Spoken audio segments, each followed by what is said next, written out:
আসুন কালদম কবুতর সম্পর্কে বিস্তারিত জেনে নিন। কালদম পায়রা হল ভারতীয় আকাশচারী পায়রার একটি বিরল ও বিশেষ প্রজাতি, যাদের সাদা শরীর, কালো লেজ, নীলচে সাদা চোখ, হালকা ধূসর চোখের পাতা এবং সাদা ঠোঁট দেখে চেনা যায়। প্রধানত আকাশে তাদের চমৎকার রূপের জন্য প্রশংসিত এই পায়রাগুলোর পালকের গঠন শুষ্ক হয়, নখ সাদা হয় এবং প্রশিক্ষণের উপর নির্ভর করে এরা 2 থেকে 10 ঘন্টা পর্যন্ত উড়তে পারে। কালদম কবুতরের ইতিহাস ও বৈশিষ্ট্যের মূল দিকসমূহ উৎস: এরা ভারতের একটি ঐতিহ্যবাহী ও দেশীয় জাত।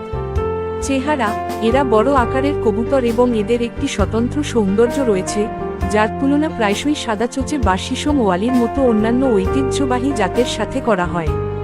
শারীরিক বৈশিষ্ট্য: খাঁটি কালদমদের প্রায়শই লেজ কালো, অভিব্যক্তিপূর্ণ চোখ, সাদা নখ এবং সাদা শরীর হয়ে থাকে। কর্মক্ষমতা: প্রজননকারীরা জানিয়েছেন যে এরা 7-10 ঘন্টা পর্যন্ত উড়তে পারে, বিশেষ করে গ্রীষ্মকালে।